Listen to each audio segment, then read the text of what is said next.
Cara, eu não sei se sou só eu, mas eu não tô ouvindo Ah, calma aí, você. rapidinho. Ou você não tá falando mesmo. Foi?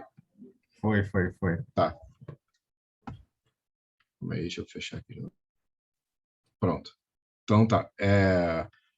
Então, eu estava falando do princípio de Terzaghi, né? Que é tensão total é igual a efetiva mais a paropressão. Ou aí a gente pode reformular isso em tensão efetiva que é igual a total menos a paropressão e botar isso em formato dos deltas, né? Dos acréscimos. E aí, lembrando, naquela última aula presencial que eu dei, eu falei da relação da teoria das tensões com as matrizes, mostrando que essas entidades, essas tensões podem ser entidades matriciais e que elas têm propriedade de ser simétrica, a outra é diagonal, etc, etc. A gente vai trabalhar com isso para entender como é que essa coisinha vira círculo de Mohr e como é que a gente entende melhor esse princípio de Terzaghi, né? Bem, então a gente viu, né, que quando a gente estava olhando para um estado de tensões em 2D, então vou botar aqui em 2D, a gente viu que essa matriz de tensões totais, que é o que a gente impõe, né, a, o carregamento, a tensão total é o que a gente impõe. A gente controla a tensão total, a gente não controla efetivo e para pressão. Então esse cara era sigma xx, tal xy, tal yx, sigma y, né? Simétrica, então onde tal xy é igual a tal yx, ela tinha essa propriedade. A gente sabia que eu poderia projetar no plano principal, então tem um operador aqui, o P, que projeta essa matriz no plano principal, e ela se torna uma sigma 1, 0, 0, sigma 3. Isso aqui é projeção no plano principal. E a gente viu que a matriz de poro-pressão, como um fluido não resiste a cisareamento, e pelo princípio de Pascal, que as pressões são idênticas em todo ponto, que é o princípio de uma pressão. Lembra que eu comecei a última aula diferenciando o que era pressão do que era tensão. A gente falou que tensão é uma coisa que tinha direção, né? E tinha um componente ali tangencial e normal, e a pressão ela só tem componente normal, né? E ela é igual em todas as direções, então ela pode ser apresentada como U 0, 0, U, é uma diagonal, né? Ou até mesmo U pode ser um escalar, já que, né, não tem, ela pode ser U 1, 0, 0, 1, ou seja, pode ser U que multiplica a matriz identidade, onde U é apenas um escalar. Então, a gente viu isso aqui.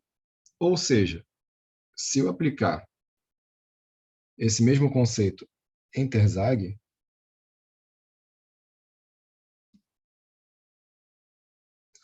eu vejo que se a minha tensão efetiva é a total menos a paro-pressão, eu estou dizendo que a minha matriz efetiva ela vai ser a total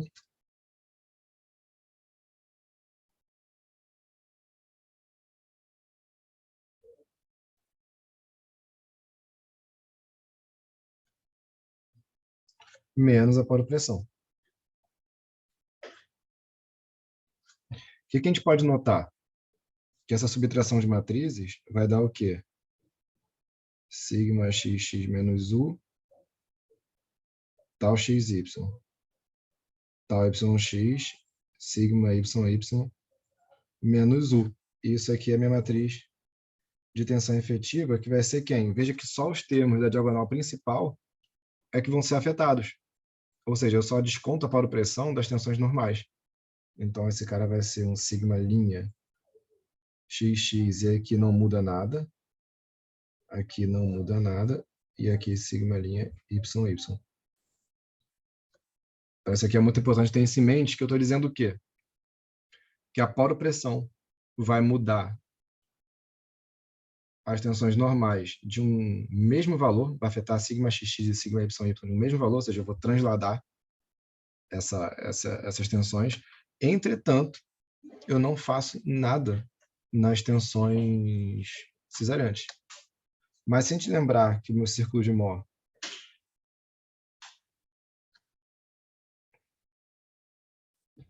ele é representado nesse espaço, ou seja, né, o que vai acontecer é que se esse cara aqui for a minha... Vou apagar esse eixo aqui, vou botar mais para cá. Se esse cara aqui for minha tensão total, a minha paropressão vai ser exatamente o mesmo círculo, visto que o tal não muda, né? O tal está aqui em cima.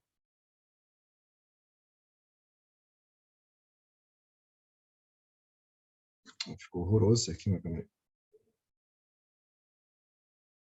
Aqui era para ser o mesmo círculo, tá? Então, assim, esse tal aqui, ele é o mesmo desse aqui, não muda, ou seja, o raio efetivo é igual ao raio total, e apenas as minhas tensões normais foram deslocadas de U.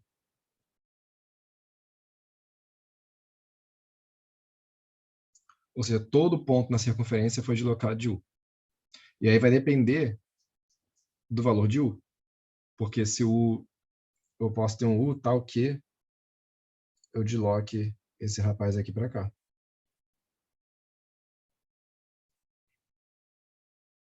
Né? Ou seja, esse carinha aqui pode vir para cá também. Então vai depender do sinal de U. E é isso que a gente vai estudar. Certo? A gente vai ver o seguinte, que à medida que eu acrescentar uma tensão total, eu vou ter um acréscimo de tensão efetiva e um acréscimo de paropressão. Lá na matéria da P1, a gente dizia que num tempo T0, isso aqui era verdade. Ó. Isso aqui era verdade em T igual a T0. Ou seja, assim que eu colocava o carregamento, eu transformava todo o carregamento em paropressão.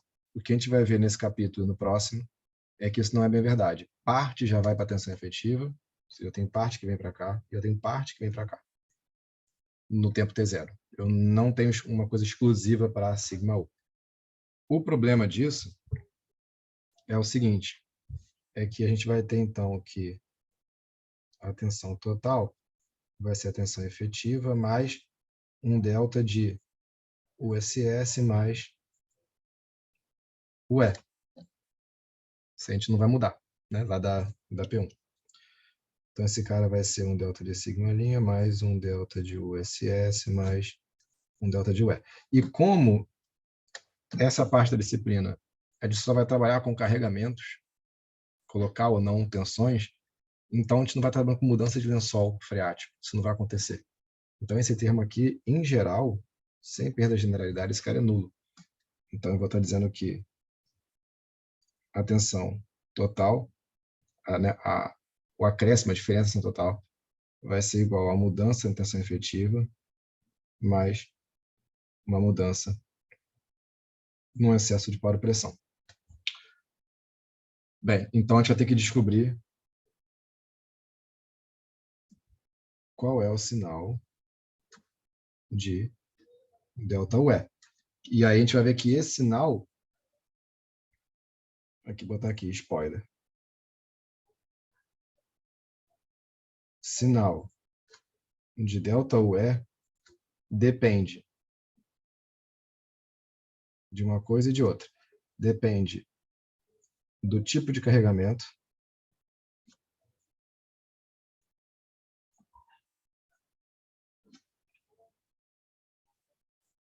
e do tipo de solo. Então, isso aqui é importantíssimo. Tá? Principalmente lá para P3. Para P2, a gente só vai ver o tipo de carregamento, vai ser o que vai mais pegar aqui. A gente não vai nem entrar em trajetórias e tal. Então, isso aqui é importante.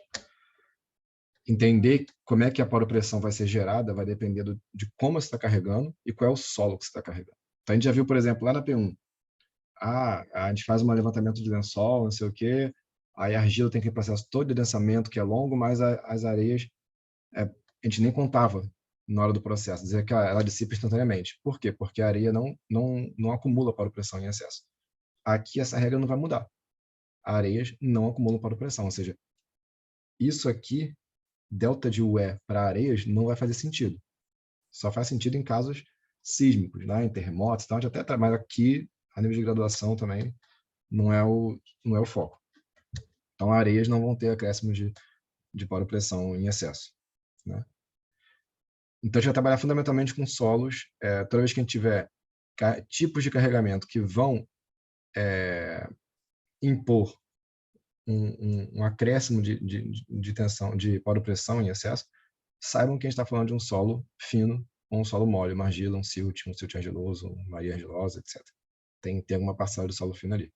Para areias em geral,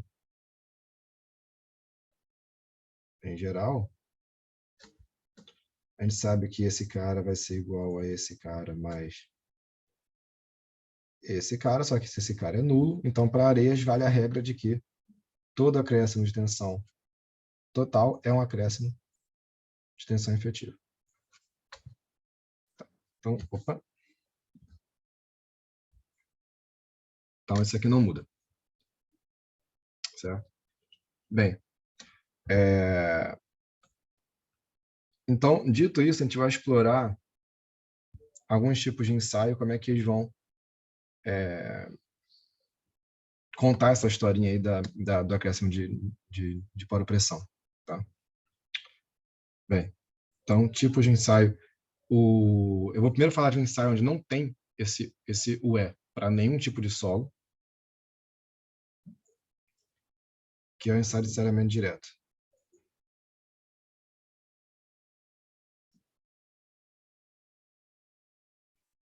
Que eu não vou abreviar como CD, porque a gente vai ver depois que a gente tem um CD, e normalmente vocês tendem a confundir na prova, porque existe um triaxial que é do tipo CD. E aí vocês confundem as coisas e acabam não indo bem. Então, dessalhamento direto eu vou sempre escrever por extenso. Como é que ele funciona? Ele diz o seguinte: você tem uma caixa,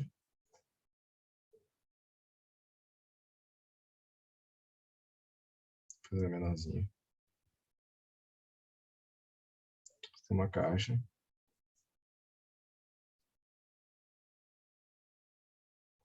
em que você bota solo até aqui em cima, assim, um bloco de solo.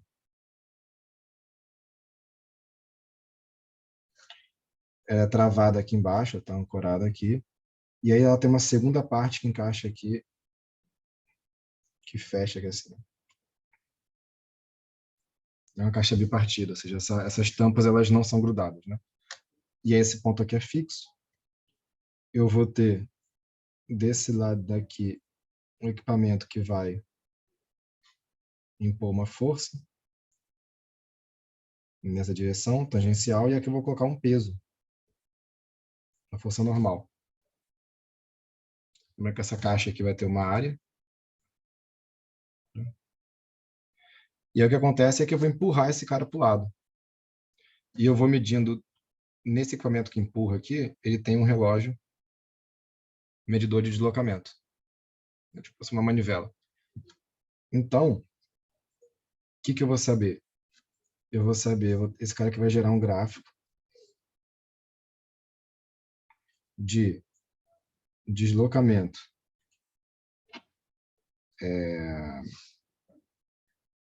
por força. Né? E vai ter algo, na medida que você vai aumentando a força, vai deslocando, você vai ter algo, por exemplo, assim.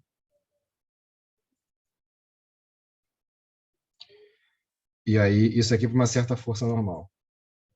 Sei lá, igual a... Vou dar unidade não, igual a 1.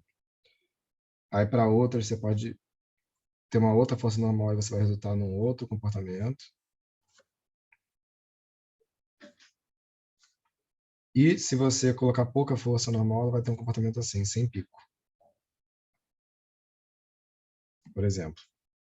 Que exemplo, tá? Então, isso aqui é tudo em alguma unidade de Newton, né? Isso aqui é força. Isso aqui é o deslocamento que vai estar em centímetros. E é claro que eu posso, uma vez que eu sei a área, eu consigo transformar esse cara em deformação e tensão. E aí é uma proporção linear, né? Uma transformação linear. A cara não vai mudar.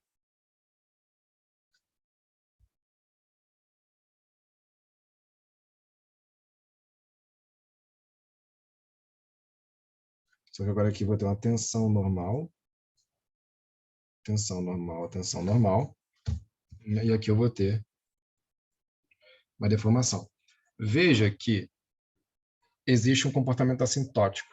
Que comportamento assintótico? Existe, nesse caso aqui, existe um certo epsilon,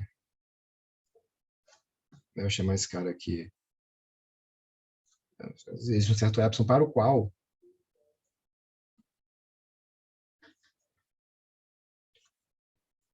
uma mudança em epsilon, ou seja, você pegar um epsilon mais um cadinho aqui, não há variação na tensão. Por exemplo, aqui, ó, se eu pegar esse cara aqui, ó,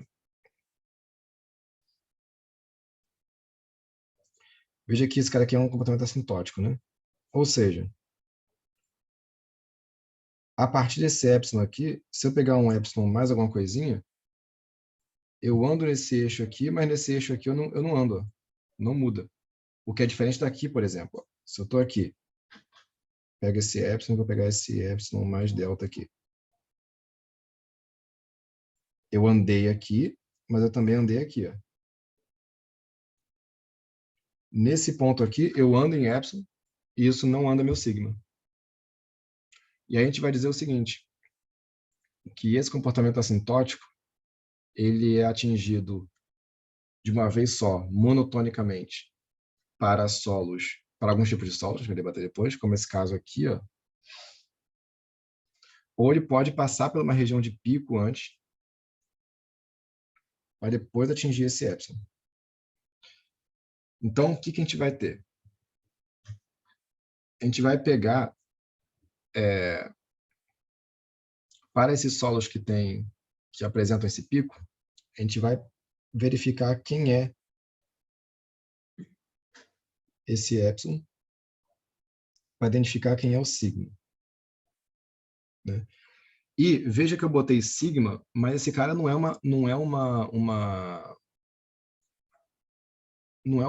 eu posso dizer, uma tensão normal, né? Já que a força que a gente aplicava é tangencial, esse cara quando dividido pela área vai se tornar um tal. Então esse cara aqui, em engenharia, ele é um tal, né? Quando eu fizer esse mapa daqui para cá. O que me garante, então, que eu tenho, eu não sei se fica claro isso, mas é nesse ponto aqui que o material perde resistência. Daqui para cá, ó, eu aumento o epsilon e a minha resistência cai. Ela cai e entra em regime assintótico. Ou então, sei lá, a partir daqui, ó, ela entra em regime assintótico. Então, é ali que minha resistência acaba. A gente chama isso de um ponto de ruptura.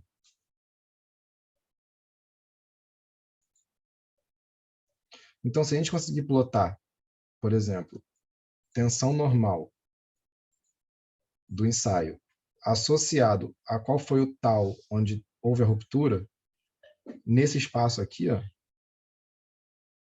eu consigo dizer, olha, para essa tensão normal, teve esse tal aqui.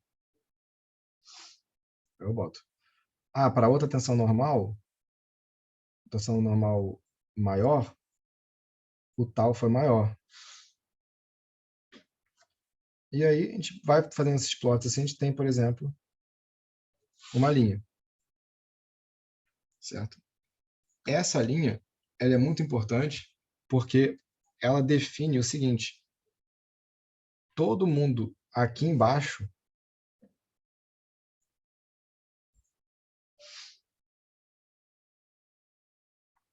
é um estado de tensões possível, ou seja, qualquer par que você pegar aqui, aqui, aqui, aqui ou aqui, ele é possível.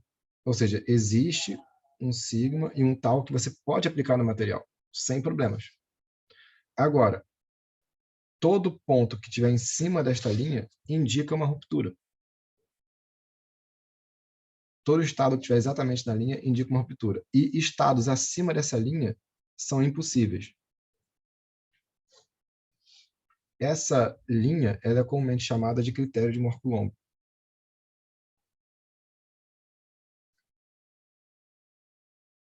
Que define os estados de tensões aceitáveis num solo. A gente vai ver que não necessariamente ele vai sair do zero. Eu posso ter essa linha fazendo assim, né? Não tem nenhum problema.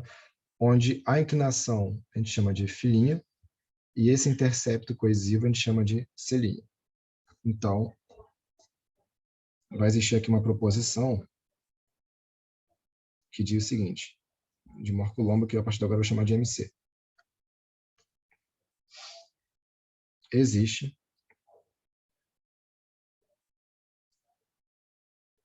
uma reta tal F igual a C' mais sigma' N tangente de filinha tal que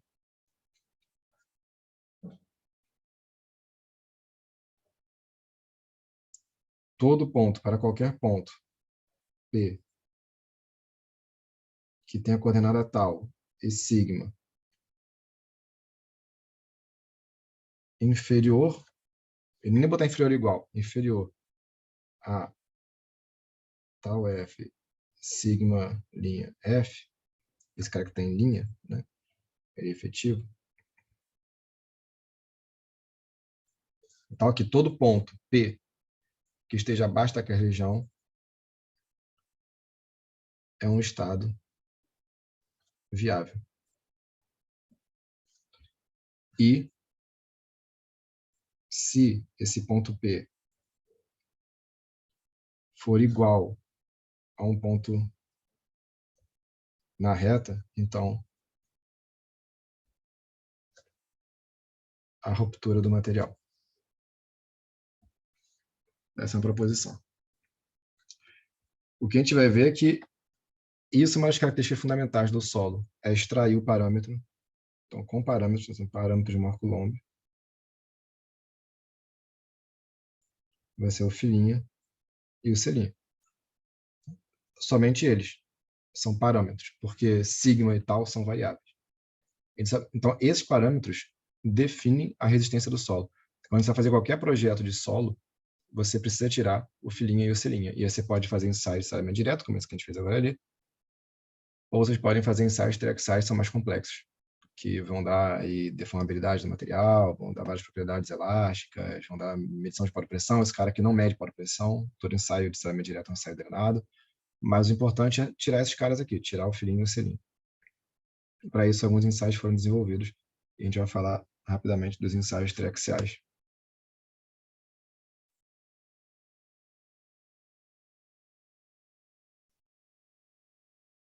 Que são ensaios que tentam simular o que acontece em campo. Então, eu vou passar um tempo agora aqui explicando como é que funciona o ensaio triaxial, antes de a gente debater as variações. Então, o objetivo primário é achar selinho e filinha, que são os critérios de projeto, são os parâmetros do solo. Depois eu vou falar algumas curiosidades sobre selinho e filinha, mas eu posso até deixar para a próxima aula, se for o caso, que alguns solos já têm valores conhecidos de selinho e de filinha. Bem, o que eu vou ter aqui? O ensaio triaxial, ele resumidamente é o seguinte: existe uma câmara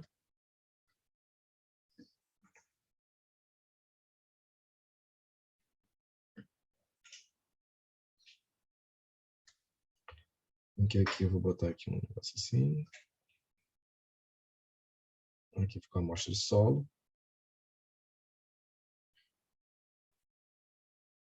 e aqui uma prensa.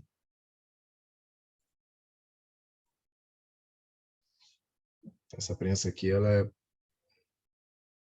colocada de fora aqui uma força. Aqui dentro eu vou ter água. Nisso aqui tudo em volta tem água. Aí eu tenho uma válvula aqui. E eu tenho uma válvula aqui.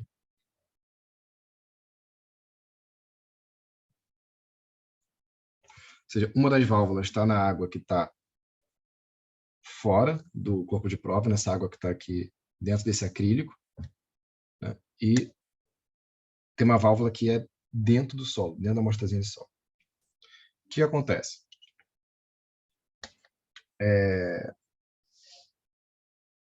Esse ensaio ele permite fazer um consideramento do solo em duas etapas. A primeira é você confinar o corpo de prova, para você simular o estado de tensões que ele estava na profundidade do solo onde se extraiu a amostra. A gente vai falar sobre isso. E a segunda etapa é você impor tensões até romper esse solo por cesariamento. E aí a gente vai escolher a modalidade que a gente vai fazer isso. A gente pode romper drenado ou não drenado, assim como quando a gente confinar, a gente pode querer que esse solo adense ou não. A gente vai entender os motivos disso. Então, o objetivo é simular a situação de campo. Então, por exemplo, eu vou dar aqui um exemplozinho aqui assim. Eu tenho aqui um depósito de solo, e aqui já tem uma rocha aqui embaixo. Aí eu vou e sei que eu vou construir alguma coisa aqui nessa surface desse terreno, né? E vamos supor que esse cara aqui seja, primeiramente, vamos chamar esse cara aqui de argila. Aí eu vou tirar uma amostra daqui. Essa amostra está numa profundidade Z, o lençol d'água está aqui, e essa argila tem um gama SAT de 16, por exemplo. Então, aí, mesma coisa que a gente fez lá na P1. Quando eu tirar esse cara e levar para o laboratório e descobrir essas coisas aqui, eu vou fazer o seguinte, olha, a tensão normal que esse solo estava sentindo é de 16 vezes Z, né? A poropressão era de 10 vezes Z, a tensão efetiva normal era de 16 vezes Z menos 10 vezes Z, né? Na verdade é o sigma N menos U. Então vocês sabem isso aqui. Se eu quero saber se esse ponto vai romper ou não, quando ele vai para o laboratório, eu tenho que simular as condições. Eu não posso botar qualquer coisa ali. Então a gente vai dizer, no caso mais simples, que essa tensão normal que está chegando aqui, que a gente calculou, ela vai ser igual em todo ponto. Então, a gente vai dizer que a confinante vai ser esse valor que a gente encontrou aqui. Né? Vamos dar um exemplo aqui. Vamos supor que esse Z aqui seja 2 metros. Se esse Z é 2 metros, então esse cara aqui é 32, esse cara é 20. Então, esse cara aqui vai ser 12. Aí, o que eu vou ter que fazer? Esse cara é uma argila. Né? E aí eu vou construir um prédio, por exemplo, ali. Um prédio vai demorar tempo para construir. Ninguém constrói um prédio do dia para a noite. Então, eu sei que meu tempo de construção vai ser maior do que meu tempo do adensamento da argila. Né? Então, eu sei que essa argila vai ter tempo de adensar durante o processo. Né? Então, o que eu vou fazer? Eu vou pegar essa amostrinha e vou levar para cá. Eu vou colocar ela aqui. Ela está com água dentro dela, provavelmente saturada. Vou saturar essa amostra ali. Quando eu colocar a água aqui em volta, o que eu vou fazer? Eu vou começar a injetar água aqui dentro da cápsula, dentro, né, do acrílico, né, eu vou injetar água, só que a água não tem como sair, porque esse cara aqui é um acrílico, eu vou aumentar a pressão. Então, eu vou começar a impor pressão nas paredes da amostra. E essa amostra, a água de dentro dela não comunica com a água de fora, porque existe uma película que se coloca, uma membrana, para que a água da amostra não comunique com a água de fora, porque senão ela ia esfarelar. Né? Mas, então, eu vou aumentando a pressão dessa água de fora e ela vai, né, aplicando pressão na amostra. E eu vou aumentar essa pressão que eu estou colocando. Se eu for olhar a amostra aqui, E aí, definição de pressão é que seja igual em todos os pontos, né? O que eu estou fazendo é isso aqui, ó, colocando uma tensão confinante nessa amostra, por igual. E vou botar de quanto? Eu vou colocar 12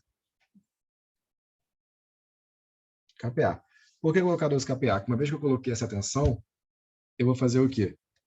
Essa válvulazinha aqui, que liga na amostra, eu vou abrir. Quando eu abrir essa válvula, a água dentro da amostra que vai estar pressurizada vai sair. Quando essa água sair, eu vou ter um processo de saída de água mediante aumento de pressão. É um adensamento. Então, eu vou adensar essa amostra e esse carinha aqui vai se tornar sigma', tensão confinante efetiva. E aí, eu acabei de simular a situação que essa amostrinha estava quando ela estava aqui, ó, lá embaixo. Agora, eu preciso simular o que vai acontecer no futuro, que é o quê? Que é a construção aqui de um prédio, por exemplo, aqui. Aí eu sei que esse prédio vai causar 50 kPa. Esse prédio vai causar um delta de σV igual a 50 kPa. E veja que eu botei σV. Então, o prédio vai causar um delta de σV de 50 kPa nessa amostra que eu calculei ali. Ou seja, eu sei o estado de tensões que vai chegar aqui. Sei que vai ser isso. Então, agora sim, eu vou aumentar esse cara aqui de forma que eu aumente um delta σV igual a 50 kPa. E o mais importante é que eu não vou mudar a tensão que está confinando ali, a lateral. Eu não tiro ela, eu só aumento a de cima. E aí eu vou ter que me perguntar, é uma argila. Uma argila tem resposta não drenada, correto? Ela tem resposta não drenada. Ela não drena água. Então, o que eu vou fazer é que eu vou fazer um ensaio não drenado, ou seja, eu vou fechar essa válvula agora, essa aqui, que drena a água do solo, eu fecho e eu começo a aumentar a tensão, gradualmente, até chegar nesse 50. E eu vou impondo um carregamento não drenado, então, nessa argila, até ela romper. Certo? Só que, além dessa válvula, eu vou instalar aqui uma bureta graduada, que vai o seguinte, à medida que eu fechei a válvula, então eu comecei a aumentar a tensão, né, de carregamento, eu comecei a aumentar a pressão do fluido lá dentro. E aí o que a gente vai ver é que essa água aqui na bureta vai subir até um certo nível. E se a gente pegar esse nível para ver, lembrando de Bernoulli, né, do teorema de fluido, de pressão, altura no pesômetro, isso como se fosse um pesômetro. A gente vai ver que esse H aqui, que ele vai subir, é diferente do delta sigma V. O que isso quer dizer? Que a tensão que eu estou aplicando não está virando 100% para o pressão. Ou seja, a parte está tendo para a efetiva. E que bom que isso está acontecendo, porque um solo só deforma e só rompe mediante tensão efetiva. Então, mesmo ele com a válvula toda fechada, parte está indo para as tensões efetivas. E aí, o que a gente vai ter aqui é que a gente vai conseguir calcular, então, o excesso de poro-pressão, à medida que a água sobe na bureta até romper. E a gente, então, vai ter lá, a gente vai fazer 2, 3 ensaios desses, a gente vai ter os mesmos pontos que a gente encontra aqui, nesse carinha aqui, nesse gráfico aqui. A gente vai encontrar a mesma reta, porque a gente vai ter uma tensão, né, que foi colocada, e a gente vai ter uma tensão de ruptura. Né? Depois eu debato a questão dos planos e tal, na segunda-feira a gente debate isso com mais calma. Bem, então, vamos lá. Então, esse aqui foi um caso, né? Então, um traxar funciona em 2 etapas. Né? A primeira etapa, eu confino, e aí eu eu decido se eu adenso ou não, se eu permito que a água saia ou não. Aí eu tenho que ver qual é o meu tipo de solo, se isso faz sentido, ou o tipo de carregamento. E a segunda etapa é simular o carregamento que vai ocorrer em campo. Ah, é um prédio? É um prédio, então provavelmente vai aumentar a tensão vertical. Mas se for uma escavação, se for uma cortina atirantada, se for uma escavação de talude, não vai ser o mesmo ensaio.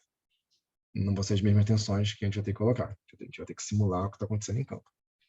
E a gente vai, então, agora definir algum desses ensaios. Bem, esses ensaios vão ser definidos por duas letras.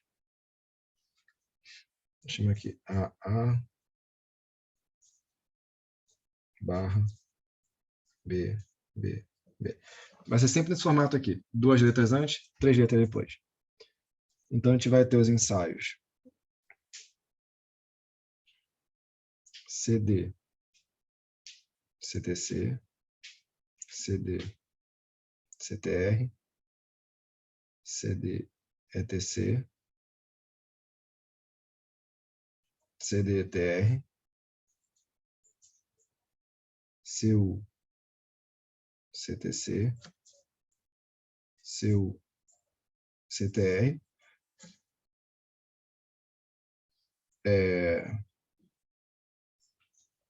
U, CTC, U, CTR, e eu vou deixar agora em vermelho esses aqui.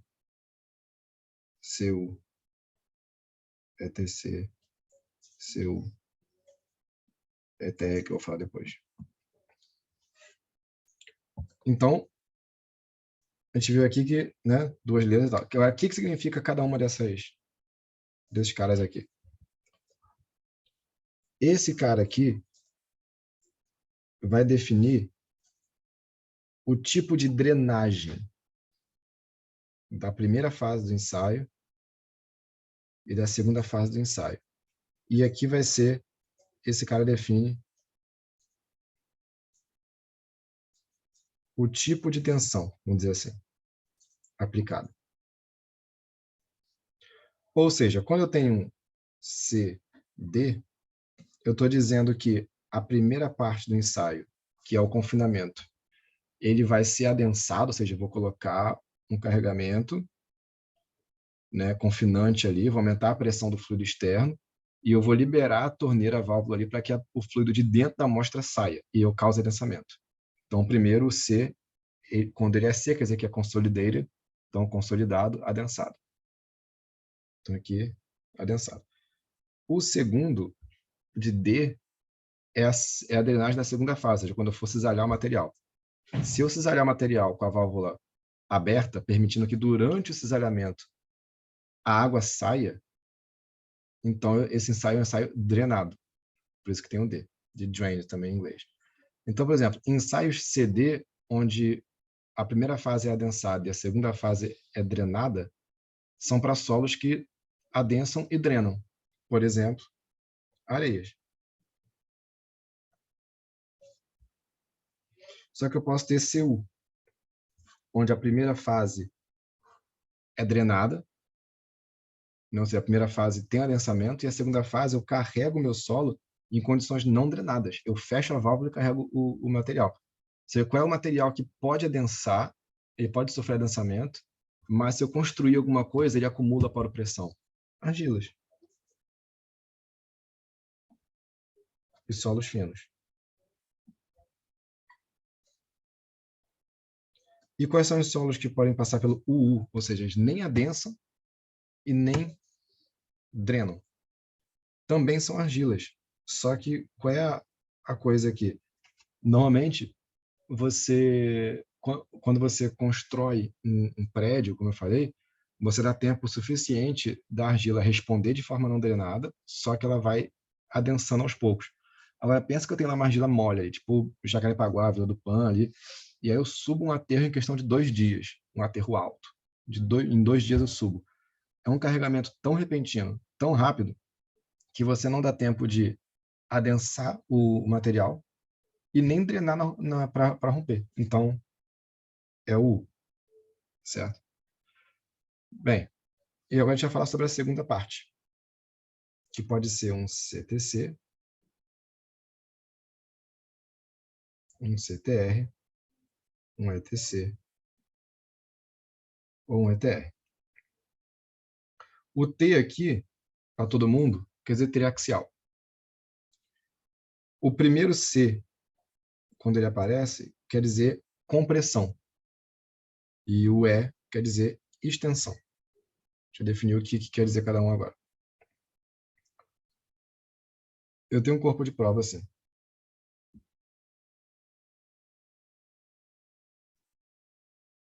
E aí eu coloco tensão confinante.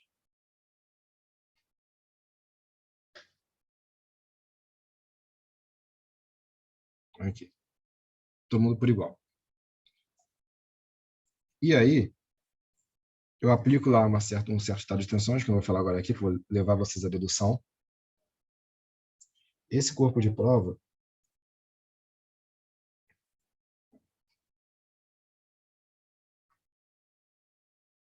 ele fez assim, ó, ele ficou mais gordinho e diminuiu de tamanho. Para isso aqui acontecer, o que vocês imaginam que possa ter ocorrido? Que tipo de tensão eu coloquei para ele, né, diminuir aqui assim? Ele estava aqui assim, né?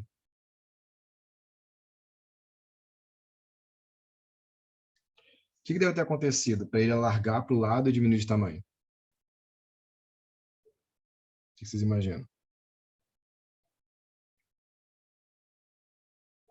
Que tipo de tensão pode ter sido aplicada nesse caso aí para poder fazer isso acontecer? Não tem muitas opções, se for pensar na física do problema. Eu teria que, de alguma forma, aumentar essa tensão aqui, mas um delta de sigma, e essas aqui manter constante. Essa aqui manter constante. Se eu faço isso, então, né, pensando numa gelatina que coloca um peso em cima, ela vai engordar para o lado e vai afundar. Então, nesse caso aqui, o que eu fiz? Eu aumentei essa tensão aqui, ou seja, o delta é maior do que zero, e essa tensão aqui lateral ficou identicamente igual a zero. E a gente vai dar nomes, já que a gente sabe que no círculo de Mohr, σ1 indica maior tensão e σ3 indica menor tensão, eu sei que eu aumentei a tensão vertical, então esse cara aqui...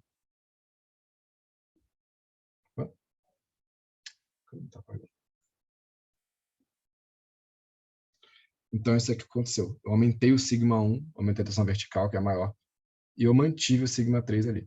Só que eu posso ter o mesmo efeito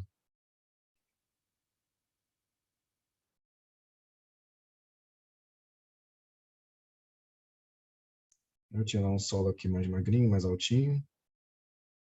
E aí diminuiu e eu posso garantir esse mesmo efeito fazendo o quê? Né? Eu posso colocar o carregamento em cima, beleza? Mas eu posso também, ver se vocês concordam, esse carregamento que estava aqui, eu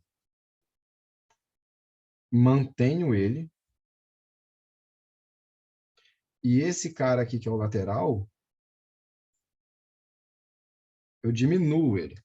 Pensa, o solo estava todo lá comprimido, com tensão até maior do que aqui na vertical do que na horizontal, e aí eu mantenho a tensão vertical estável e eu vou relaxando a tensão horizontal. É claro que esse corpo vai ter tendência de deslocar para o lado aqui, de deslocar para baixo. Então, o efeito físico é exatamente o mesmo. O efeito físico é exatamente o mesmo. E esse cara aqui, então, ambos são compressões. Compressões. Só que esse cara aqui, de cima, o número 1, ou 2, o número 1, ele é uma compressão triaxial convencional, que eu costumo chamar de uma compressão por compressão. Eu realizei uma compressão física fazendo uma compressão. Nesse cara aqui de baixo, é o que a gente chama de CTR. É uma compressão triaxial. É muito claro que esse cara é uma compressão, porém ele é reduzida. Pode pensar esse R como reduzida, relaxada, por exemplo, que é o quê? Eu causei uma compressão relaxando uma das tensões e não aumentando, certo? E eu posso também ter um outro efeito, que é o quê? Eu tenho aqui minha amostra, ela aumenta de tamanho agora, assim, ou seja, ela era aqui, ela era assim, e aí ela afinou e aumentou de altura. Isso aqui pode ser causado como? Pode ser causado mantendo esse cara estável e aumentando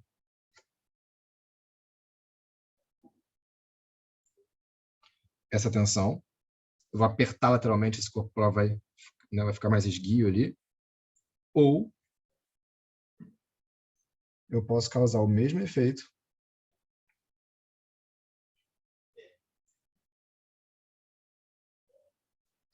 se essa tensão aqui eu relaxar e manter essa daqui estática. Imagina que eu mantive ali a lateral estável, né? A de cima também estava estável e eu comecei a relaxar a tensão de cima. Esse corpo vai subir, porque esse cara aqui vai né, se tornando cada vez maior, certo? E aí a gente gera o mesmo efeito. Esse efeito aqui do corpo aumentar e estender, como já diz, é uma extensão triaxial. Esse cara aqui é uma extensão por compressão, ETC. E esse aqui é uma extensão por relaxamento de uma das tensões, ETR. Certo? Então, esses são todos os ensaios que a gente precisa saber: o CTC, o CTR, o ETC e o ETR. Né? E eles são associados a fenômenos físicos, a obras, vamos dizer assim, diferentes. Por exemplo, se eu tenho aqui um solo e eu construo um aterro, no eixo central, nesse ponto aqui, eu tenho o quê? Eu vou ter pouca mudança de tensão horizontal, mas eu vou ter uma boa mudança de tensão vertical. Então, para esse caso aqui, eu posso simular com um ETC. Opa, desculpa. Eu posso simular com um CTC. E aí depois, eu verifico. Ah, qual é o solo de baixo? É uma areia? Se for uma areia, CD. Não preciso drenar, quer dizer, drena e adensa. Ah, é uma argila. Ah, beleza, é uma argila, mas o aterro vai demorar tempo para ser construído, ela vai ser adensada antes? Ah, vai. Então, pode ser um CU, CTC. Ah, não, esse aterro aqui vai ser construído em cima de uma argila, mas vai ser construído muito rápido. Não vai dar tempo da argila sequer reagir. O UCTC. Eu posso ter uma escavação assim. Então, aqui eu tinha material, e esse material aqui foi removido. E aqui eu tenho um ponto A e um ponto B. No ponto B, o que aconteceu ali no ponto B? Eu tenho material em cima dele ainda. Verticalmente, tem massa em cima dele. Tem isso aqui de massa. Então, a tensão vertical no ponto B não está mudando muito quando eu escavar. Só que a tensão lateral vai praticamente desaparecer, porque não tem mais nada aqui. Então, o ponto B vai sofrer quase que uma conservação da tensão vertical e um relaxamento da tensão horizontal. Certo? Então, qual é o ensaio que se aproxima disso? Manter a vertical e relaxar a horizontal. Esse cara aqui é um CTR. Né? Esse corpo vai manter a tensão vertical e vai relaxar a horizontal. E o ponto A? O ponto A tem massa do lado, ou seja, dificilmente ele vai perder tensão lateral, mas ele vai perder tensão vertical. Então eu vou ter um relaxamento vertical com uma manutenção da tensão horizontal. Né? Então esse cara aqui vai ser uma extensão reduzida. Ou eu posso ter um talude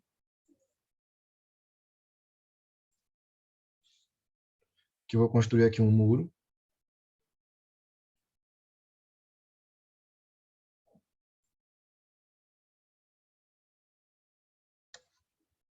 E eu vou atirantar esse muro. Tô dando força para cá. Um ponto qualquer que tiver aqui no contato, ele vai estar o quê? Vamos pegar um ponto P aqui. Em termos de massa vertical, ali o peso vertical não vai mudar. Né? É o peso do solo acima dele. Mas ele está sofrendo uma força lateral muito grande. Vai gerar uma tensão lateral. Então, eu estou mantendo uma tensão vertical e aumentando a tensão horizontal. Esse cara é uma extensão triaxial por compressão. E acho que a gente já varreu todo mundo, né? CTC, CTR, ETC e ETR. Então, esses são os casos que a gente pode ter. Ou seja, a depender, aí claro que vai depender do tipo de solo, né? O tipo de solo vai definir se é CD, se é CU, se é UU. Mas é o tipo de obra que vai definir se é um CTC, um CTR, um ETC, um ETR. Aí vai levar para o laboratório e vai realizar a simulação em laboratório. Então, o laboratório vai simular qual é a tensão que esse cara aguenta lá no campo. E aí você vai depois calcular com vários métodos, até mesmo computacionais, qual é a tensão que chega naquele ponto, né? E aí você compara com o que você achou no laboratório de resistência. Ou seja, você vai levar para o laboratório, vai lá fazer os ensaios do tipo de obra, e vocês vão achar isso aqui. Isso aqui. Aí lembra que todos os pontos abaixo da linha são válidos, acima não são. Aí vocês têm, por exemplo, um ponto que inicialmente está aqui.